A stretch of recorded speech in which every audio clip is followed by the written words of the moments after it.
David here. Speedy here. Guzikowski here. We're all here. Super here. Item 2 is minutes of the September 13, 2016 meeting. That's September 27th meeting, correct, Gary? Okay. Dick makes a motion, we approve the minutes of the September 27th, 2016 meeting. Seifert seconds. Roll call. Dick and I. Just a quick question. I wasn't present for that meeting. I'm not listed on there. On the 27th? Oh, yeah. So I still abstain from the vote. David Chai. I wasn't at that meeting. I abstain. Guzikowski, aye. Don't know who was here. I abstained.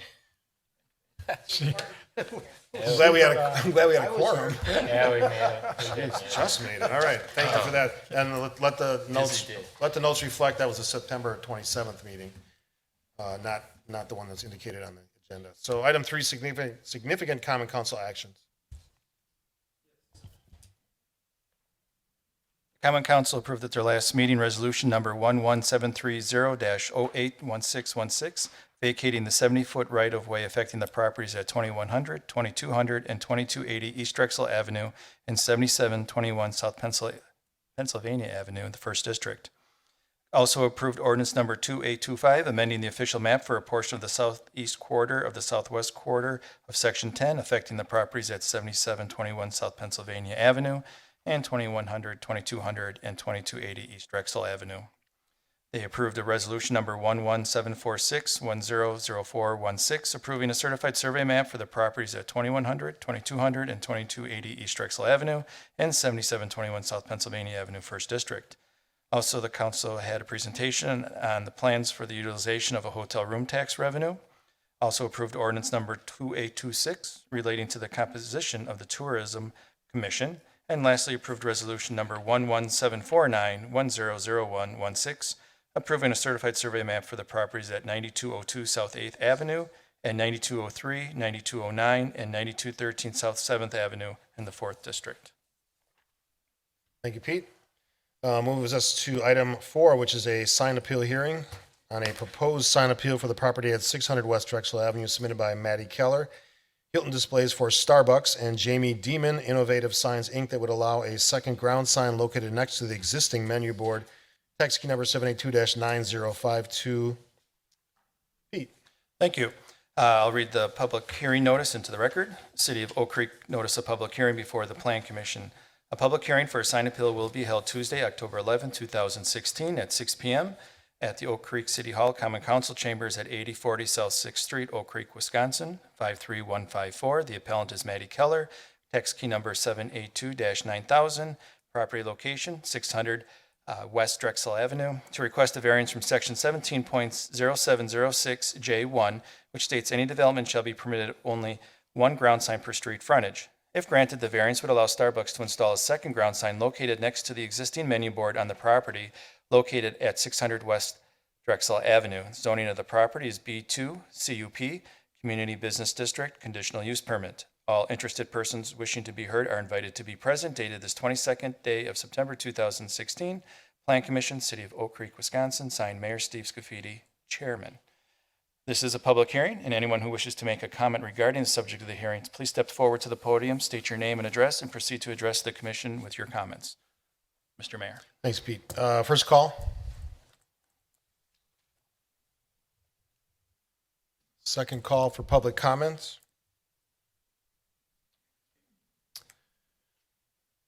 Third and final call for public comment on item number 4A.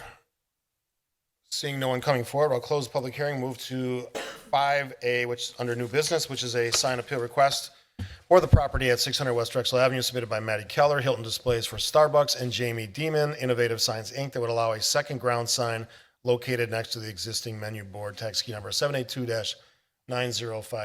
Pete. All right, just one comment up on your screens right now is an example of what the second menu board sign would look like. If you recall back in last summer, Starbucks on Howell Avenue came before this commission requesting a second menu board. And similar to that one, this is a new technology. They are proposing instead of just a speaker box that normally you just talk into and have maybe a confirmation, maybe a screen, this is actually a larger graphic board that actually will have either advertisements here, they show their Starbucks logo, but they'll do confirmation eventually. They would actually have it where you actually see a video of the barista who's taking your order and have more of an interactive experience when you go through the drive-through. So this is new. We don't have this in our code as of right now. Right now, we just have one large menu board, and then you have a speaker box with a canopy. Here, they actually are looking to have a more interactive experience with the drive-through. Anything else? Nope.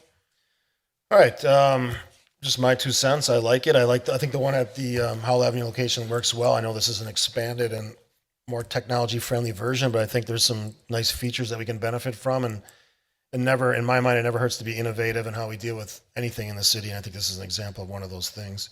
Is the applicant here? Okay. If we have a question, we'll have you come up. Questions or comments from the commission? Alderman Bakavich, then Commissioner Dickman. I kind of agree with the mayor. I mean, if it's cutting edge, I guess I don't have a big problem with it. I guess if you want a real interactive experience, so park your car, go inside and talk to the real person. But for the most part, I think we were okay with this at the other location. And it seems to be the way of the future, so I don't have a ton of heartburn over it. Okay, Commissioner Dickman. I do agree also with Steve and Dan, and I guess my question really is direct to you, Pete. Now, this is our second instance. Is it time that we start adding this to our code? Well, at this point, these are the only two. So It's the new we world. don't know where the future lies on this. Starbucks may be the only one who chooses to pursue this avenue. At this point, I don't see any reason to change. I think that leaving it up to the commission to decide what it is so we don't get too wild, because right now these are relatively small. These are 13 square feet, the second menu board. If you look, you can go up to 100 square feet for the first one.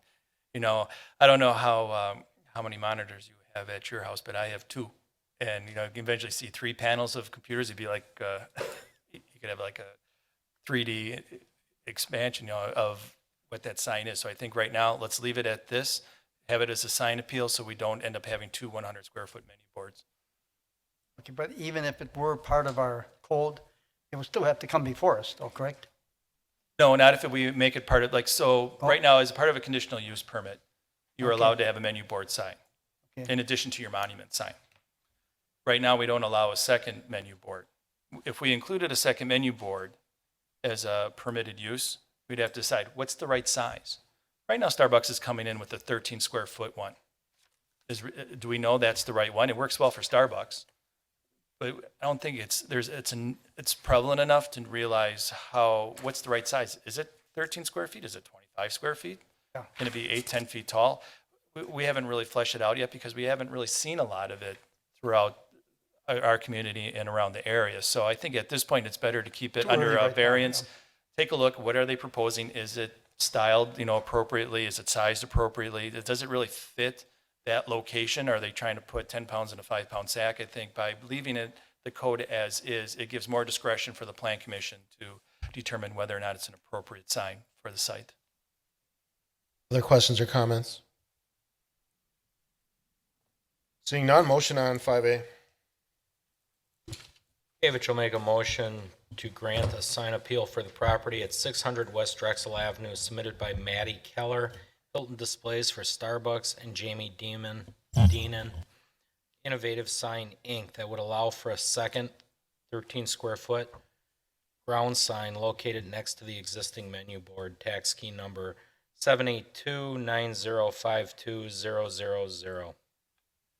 Guzekowski, I'll second. Roll call. Hickman, aye. Johnston, aye. Gavich, aye. BDI. Guzekowski, aye. Burl, aye. Shepherd, aye.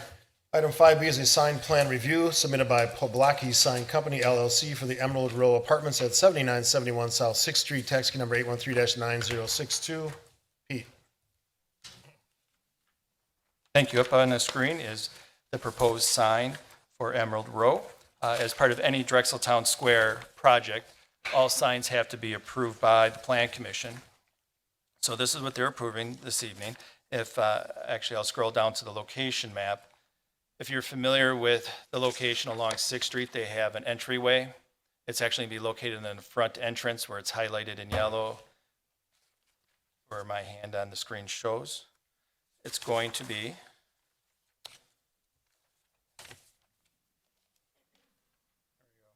a 19.8 square foot sign. It'll be approximately 3 feet 6 inches high and 14 feet 6 inches long. It is composed of tempered glass with a steel inlay. That is what they're trying to show here, how it'll be engraved glass. Then they'll have a silver stainless steel inlay, and it'll be slotted into this monument base that is composed of concrete and wood material. These dimensions are within sign code and up for the Plan Commission for approval. So staff recommends that the Plan Commission approve the sign plan for Emerald Row Apartments located at 7971 South 6th Street. Okay, any questions or comments on this one? Mr. Siebert? Yeah, I have a question for the applicant. Is this a lit sign? And it, oh, Yeah, you want to come up to the mic and identify yourself, please? Come on up, just for the record. First, name and address. I'm Dan Schumann with Blacky Sign Company, Address, 1737 North 72nd. You want the address of the company or my address? company. It's at 922 South 70th in West Allis. Thank you. Okay, so there's going to be lighting in the base that it'll be lit up through the glass. So the lighting, it's an edge-lit sign, and the lighting is inside the base, and it'll glow through the glass. so just portion of the sign will be lit, Right, right? Glass Yeah. portion. the glass portion, right. That's- Okay. It's a subtle effect. It's going to be, it's not going to be very bright, not going to project a lot of light, just light up the glass portion. Will the material be similar to what you have on the building side itself? Well, this is glass. The base is going to be by the general contractor. We're not doing the base. But I believe the base material is similar to what's on the building. Is it like etched glass? Yeah, Okay. So the lighting enhances the etching. right. Mhm. I think it looks great. Anybody else? Motion. It's good. Crowell moves that the Plan Commission approve the sign plan for Emerald Row Apartments located at 7971 South 6th Street. Guzekowski will second. Roll call. Hickman, aye. Johnston, aye. David Chai. Speedy, aye. Guzekowski, aye. Crowell, aye. Seibert, aye. Item 5C is a sign plan review submitted by Christina, I always get this, Haas? Haas. Gigi's Cupcakes for the Gigi's Cupcakes commercial portion of the mixed-use building at 7978 South Main Street, tax key numbers 813-9050. Pete. All right, thank you. The applicant is requesting approval for 4 signs at the tenant space located at 330 West Town Square Way, also known as 7978 South Main Street. As I mentioned earlier for Emerald Row, this is in the DTS MUPDD, and sign regulations require the Plan Commission approval of all signs. Right now, the applicant this tenant space has 3 sides, one on the south facing the town square, one facing the north, and then an angled one right on the corner of Town Square Way and Marketplace. And so right now, the applicant is looking to have a channel letter sign on the north elevation. This is an entry facade, which is permitted. It does meet the standard of 25.2 inches tall. And the square footage was in the master sign plan for it. Also included, they want to propose 2 blade signs on that corner elevation facing the corner of Town Square Way and Marketplace. It's indicated on the graphic up on the screen where sign 1 and sign 2 would be. They would have actually 2 cupcake design blade signs. I can blow up the corner here so you can see what they look. They look like, they actually look similar to what was proposed on the wall. They look like cupcakes. This is on an entry. You are allowed to have 1 to 2 blade signs on entry facade, so this is permitted.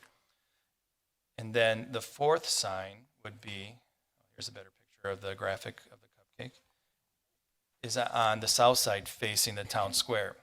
This isn't an entry facade sign. However, they would like to have that there. They have been made aware of the rules and regulations in the zoning district and that a sign variance would be required in order to put a wall sign on the non-entry facade. They are planning on coming at a later date with that. If the Plan Commission is comfortable with what is being presented, you can make a recommendation to approve of the 2 blade signs and the 1 wall sign on the entry facade, which is on the north elevation, for GG Cupcakes located in the tenant space at 330 West Town Square Way. I know it's not part of our approval, but this extra sign, does it match the one that's on the other exposure? Yes, it does. Same dimensions, same, it looks the same? Yep. Okay. It looks just like this. They just have one on the north, one on the south, and then they have the blade signs on the corner. So for the 3 signs that we are talking about, they're all within our standards? Yes. I think they look good. Actually, not that I'm speaking to the variance, but I think I can understand why you'd want that, because you want exposure on that side of the square as well. So, questions or comments? I was going to say Alderman Carrillo, but we haven't got that far yet, have we? Commissioner Carrillo? I have a quick question. Where is the door? What side is the door? There is an entrance right here on the corner elevation, that one that, Okay. and then on the north elevation facing Drexel Avenue. Okay, so there's 2 points of entry. 2 points of entry, Okay. yes. So this, just for my perspective, this is, if I'm looking at the north buildings of Wired, it's on the east side, all the way east, the farthest east you can go. That's you guys. Were you done, Don? Okay. Other questions? Commissioner Corral? No problem with the signs. I think the way it's situated, that the south elevation, the variance coming up is needed, so I hope they come back and look for it. I agree. I know you guys are itching to get open, as are people who ask me about it all the time. Good product. Any other questions? Otherwise, a motion on 5C. Mr. Dickman will make a motion. Wait, hold on one I'm second. sorry. Alderman Guzzi? I'm sorry, go ahead. How did they come up with the name Gigi's? Christina Haas. I'm the owner of this location of Gigi's Cupcakes at 330 West Town Square Way. And it is named after the founder of Gigi's Cupcakes. Her name is Gina Butler, but she goes by Gigi, so she just named it after It's a herself. franchise. It is a franchise, Yes. yes. I've seen that on Who's the Boss. Undercover boss, But yes. that's it, yes. Yep. Who's the boss? Undercover boss. Dating yourself there. Undercover boss. All right, you're older than I thought Yeah, you were. really. Thank you. Anything else? Motion. Okay, Dickman will make a motion. The Plan Commission approve the 2 blade signs and 1 wall sign on the entry facades, corner and north elevations for Gigi's Cupcakes located in the tenant space at 330 West Town Square Way. Seifert seconds. Roll call. Dickman, aye. Johnston, aye. Carrillo, aye. David Chai. Speedy aye. Guzikowski, aye. Rowley? Seifert, aye. Good luck. Let's get open. Yeah. Thanks, guy. I could go for one. I could. Well, there's birthday cake right across the hall. So. 5D is our last item. It's a zoning text amendment review of the proposed amendment to section 17.0317. It would allow a outdoor commercial recreation as a conditional use in the M1 manufacturing district. Pete. Right, thank you. If you recall, this was brought back in July for discussion, and it was held for further contemplation, so to speak. And so the applicant who made the request is the same applicant that was in July, Laser Tag Pro, that's looking to operate an indoor recreation facility at the location where the former Right Way Bus Company was, and Green Man. And so one of their components is to have an outdoor laser tag playfield. And as the code is written right now, we don't allow outdoor recreation facilities in our manufacturing districts. So tonight, I am proposing a change to the zoning code for the M1 district to allow outdoor private recreation areas as a conditional use. As part of this, we would add more than just a line item under conditional uses for the M1, which is outdoor private recreation. We would also have a definition that would be added to the zoning code that would basically state that for outdoor commercial recreation facility, I'll read it to you for the sake of the audience as TV or recording as well, is a recreational facility conducted for commercial purposes and outside of a building, including uses such as athletic fields, miniature golf, outdoor skateboard park, laser tag field, swimming, bathing, wading, and other therapeutic facilities, tennis, handball, basketball courts, batting cages, trampoline facilities, not to include firing and archery ranges. So the idea would be to give that list as a possible outdoor activities. We don't have things as outside amusement parks, but things maybe as go-karts would be something that could be permitted that's not on this list. But it's always at the discretion of the Plan Commission for a recommendation for approval to the Common Council for anything that would be proposed. As always, the council would have, and the Plan Commission would have that discretion. They could, put restrictions as to hours of operation, size, setbacks, and so forth. We do have included as accessory uses that any accessory structure, it cannot be less than 15 feet from 15 feet from a lot line, but if it abuts a residential district, an extra 30 feet has to be instituted as an extra buffer area. We could require landscaping to help reduce that to be from line of vision from any residential district if it were to be proposed. And we have a limit on height, that any accessory structure, if it was in a play field, could not exceed 17 feet in height. So the idea would be to prevent the large amusement type facilities from going in. However, it would allow opportunities for the things I mentioned in the definition. Other things could be, volleyball, horseshoes, bocce ball, that kind of stuff. And so the thought was this would be good enough to have it where it allows the opportunity, but it also keeps control in the hands of the city when it comes to what's being proposed and if it's a good fit. I mean, a good example would be if, in the manufacturing district over by the bowling alley, right there, that wouldn't be such a bad place. There isn't much residential. There isn't anything that would be bad. If you put a go-kart in the middle of an industrial park, not a bad thing. And now if you put a go-kart right next to a residential district, well, that's not going to be as suitable. And I think the city could safely argue as to why it should be denied based on circumstances in the environment as way it's being proposed tonight. So if the Plan Commission is comfortable with the proposed text amendments, the next step would be to recommend that the Common Council approve the text amendments to the sections listed in your report. Having said that, staff recommends, the Plan Commission recommends the Common Council that Municipal Code Section 17.0317C, 17.0317F5, and 17.1402 be amended as presented to permit outdoor commercial recreation facilities in the M1 manufacturing district as a conditional use after a public hearing. Mr. Mayor. So for tonight's purposes, we're strictly considering that change that would allow these uses in the M1. As a conditional use. Right. But So then we would have, council would ultimately have the control over that. And then would the Plan Commission at a further meeting set those conditional use rules and? Right, it'd be similar to a conditional use permit. You discuss what the concept is, then you direct staff to draft conditions and restrictions. Hopefully, commission will be able to provide enough direction to staff to work with the applicant as to what are the concerns when it comes to this type of outdoor use. Hours of operation, the number of people are going to be there, stuff like that can be limited, stated in that conditions and restrictions.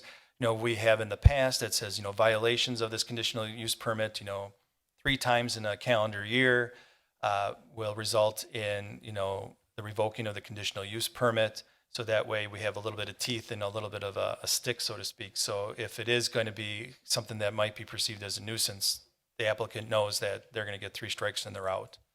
So allowing this outdoor commercial recreational potential use in all M1 manufacturing districts still doesn't say that someone can come in and do any of these uses in any of those districts. Exactly. If someone came to Oakview Business Park and said they wanted to put a baseball field complex up there, the city may say, no, that is not a suitable location for reasons A, B, C, and we recommend against that.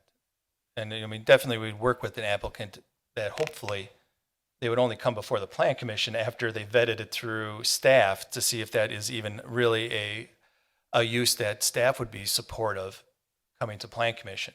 All right. Now, specific to this site, eventual site that the applicants are talking about, it's a large area. I don't know how many acres it is, but it has a large outdoor area exclusive of those buildings. And I remember when they came in front of, was it council or Plan Commission previously? Council? Yeah. I had expressed reservations about some of the uses that they talked about close to nearby residential. I certainly think, given what you've said, Pete, and how this is laid out in the staff report, I think this is a good tool for Plan Commission and Council to have to be able to allow some of these uses in these districts, because that's an economic development opportunity that frankly, we're underserved in a lot of these categories, a significant number of them. I know that the laser tag industry is very popular and is picking up, so this would be a good use and it would be a good match for that. I like the fact that we have the control over the specifics, because I think there's a lot of things we need to think about when it comes to neighborhoods abutting these kind of developments. So that would be my concerns. I don't personally have a problem with this use in M1 though. So that's just my take. Other questions or comments? Commissioner Dickman? Pete, And you? on the structures, it says 17 feet shall not exceed 17 feet. I don't, example, say we have batting cages and you have, in the back, you have the big you have the big caged area in the back. Where did you come up with the 17 feet? I don't know if something like that would meet that. And does the word structures just pertain to buildings, or does it pertain also to such items such as fencing and things of that type? Right now, a fence would be considered a structure. The way the 17 feet has come from is in our code, accessory structures cannot exceed 17 feet. Yeah, okay. So that's where that number came from. And the idea would be that if you're going to have to go above that, there's going to have to be a variance for that from the Board of Zoning Appeals to allow you to exceed that for whatever particular use. But as of right now, like a batting cage would not be able to go there, with the, 25-foot fencing and Okay, stuff like that's that. all I want. Commissioner Krill? I think the text or the amendment change is needed because M1 in most surrounding areas has a lot of these uses in place. And the fact that we can control what ultimately happens, I think, is the right way to do it. So I'm in favor of the amendment change. I think, we can look at that specific example at a future date because there are some concerns. And to Commissioner Dickman's question, so they would have a means of going back and getting a variance that exceeds these, because we somewhat have a generic standard in there that isn't specific to all of these examples. What might be a good way is replacing the word structure with recreational buildings, and then that wouldn't catch the fencing as a restriction. But I mean, usually when they do a batting cage, isn't that pretty much a walled structure? I think we'd have to flesh that out. I mean, I'm not sure how many baseball batting cages are going to be popping up. I think but there's other examples, not just the baseball. Yeah. Mine is a structure, whether it be any type of outdoor recreation has some height to, whether it be the fencing or the accessories that go with it, whatever. I'm just concerned that we have allowed enough variance there. But as long as they have a means to come back and we can look at specifically, I think it's fine. the variance would go to the Board of Zoning Appeals and not to the Plan Commission, though. Somebody's looking at it. Well, I just wanted to so you know that's where the control would go for exceeding and they would have to provide the hardship as to what. Well, then the question is 17 feet arbitrary? Should it be 20 feet? Should it be 25 feet? Well, the idea was, especially keeping in mind what was being proposed as part, that facilitated this, having a laser tag play field. The thought was we didn't want to see sniper towers or, these, big, tall. I get that, Pete, but I don't think that we can change this amendment or make this change with that in mind, that specific example. I think we should give a little bit more leeway because, again, we've got control over on the conditional use anyway to minimize or look at it. So I just don't know if there's enough flexibility there. That's my point. And that's, I say that's a very good point. We could even wordsmith it to say, any accessory structures need to be reviewed by Plan Commission prior to building, and then there you go. So now you have the control. So if because they're gonna have to come for site plan review anyway. If they're putting a field on a site, they're gonna have to come show setbacks, show heights and stuff, and we can just say that any accessory use is required to go before I Plan like that. I Commission. mean, so site use specific, I think we need to have some flexibility. Yeah, I think that's a very good point. Alderman Bakavich and then Mr. Degner. I'm going to keep it brief because the two commissioners and the mayor pretty much covered what I was going to say. I do agree it's another tool. It's needed in the M1. We do have these facilities somewhat already in M1, although they're inside. We have that baseball place up on Anderson Court. So, and to Pat and Wally's comments too, we shouldn't restrict ourselves to that 17. We should leave it open, bring it back here because who knows, you get a miniature golf thing in there and you get a giant gorilla in there that's 19 foot or something. So, anyways, that's it. Otherwise, I'm good with it. I think it's a good tool. Mr. Degner, and then Alderman Guzekowski. You got to pull the mic down. Sorry, I don't have a pen on me today. I'll fill it out for you. You're slipping, Arden.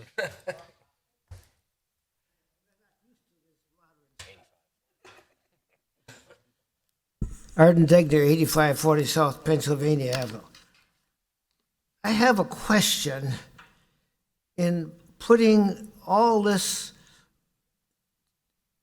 recreation in a district, perhaps abutting a residential area without any consideration for fencing, berms, to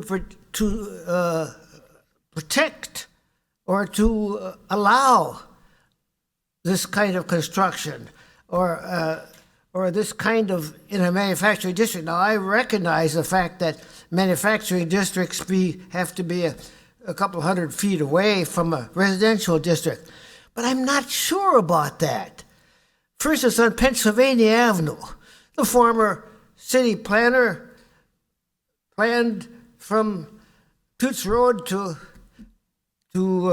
Ryan. Why? That's going to be a manufacturing on the east side of the street. But we have residences also in that block. Now, I see conflict here. Without some protection for the adjoining districts, either a respond to berm. that. Now, a berm has been required of the individual doing the concrete grinding there. Yeah, why don't we let Pete Wagner respond to that, because I think he has some answers for you.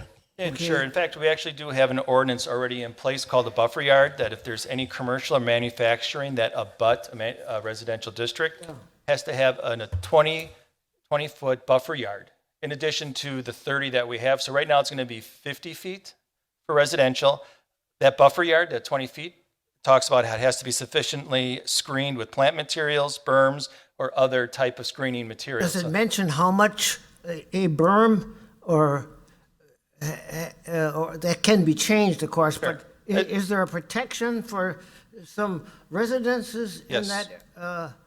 Yes, they even include a minimum of a wall or a fence. They'll not be less than 4 feet and no taller than 6 feet. So there's talking about fences required, Okay, berms. thank you, because I didn't vegetations. see that at all in Yeah, this. I did not reference that in that because that's a different section of the code, but that's in addition to what is being proposed here. So if there's a 30-foot setback, then there's also going to be the 20-foot buffer yard that's going to be required. So the closest recreational field would be 50 feet, and there'd be requirements for screening that would be good all season long. So we do have that in place. So there should be minimum conflict. And also, if the use that's being proposed is going to be, I don't know, a loud, crowded type thing, that would give, reason for the plan commission not to make the recommendation saying this is not suitable. I don't care if there's a 20-foot buffer yard. It's still going to be a nuisance to the neighborhood. We're not going to approve it. And so hopefully staff would be able to counsel the applicant and say, all right, you may think that's a great spot, but no, it's not. And these are the reasons why. And if you don't believe me, have that conversation with the plan commission. I would be, happy to have that dialogue with the plan commission and you as well to come to the right decision that's best interest for the city.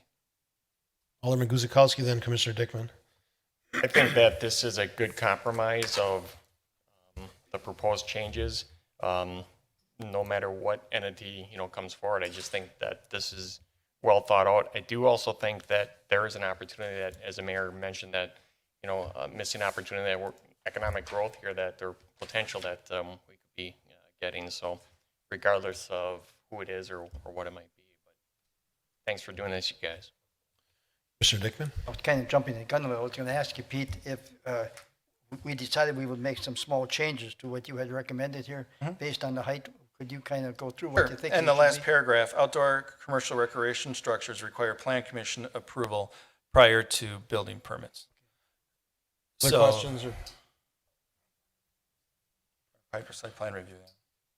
you have something to add or? Okay. Don't complicate it. Joe McGeorge, 4260L, South 76th Street, Greenfield. Thank you for bringing the issue back up to here. We're trying to move things along with the property, so we appreciate you guys, finishing this up. There's a few things we wanted to talk about. The definition as it stands, really well written. And we were thinking about we're trying to do this project in 3 phases, and we want to make sure when the code gets changed that it encompasses those things that we want to do. So we have the indoor that we're doing now that's already been approved. The next step will be to do this outdoor play field, and then beyond that to make a more full indoor-outdoor recreational facility. So one thing we wanted to ask is if the definition could be expanded to include a few items. Now, you've already made the point that you have full control over this. You can approve or disapprove or not here for that matter. Anything that somebody might apply for, but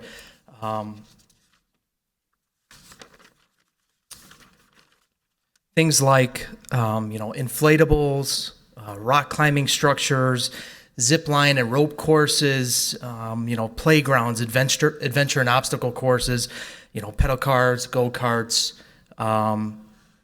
even bumper cars. These kinds of things, maybe something we add in the future here to the facility.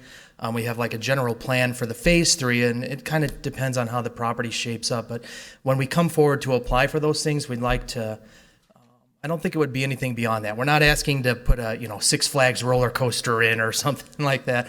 But rather, just good, fun, outdoor recreational amenities that really fit the space. And I think, fit into the, what you could expect to be done in an M1 district. So you didn't heed my advice. So Yeah. in the description, it says such as, okay? I don't know that. The way the definition is written doesn't say limited to the following. Right, so, Okay. So those things you're bringing up, I think would be more apropos as part of a further discussion next phase. Right, because I don't think you want to have that discussion of other go-karts as an acceptable one, especially in the location that's being talked about right Yeah, now. I think you're that not- would be a difficult one to. Doesn't rule it out, doesn't say yes. Okay. Okay, yeah, we just wanted to make sure it was there so we didn't go through the process again, but if that actually makes sense, so.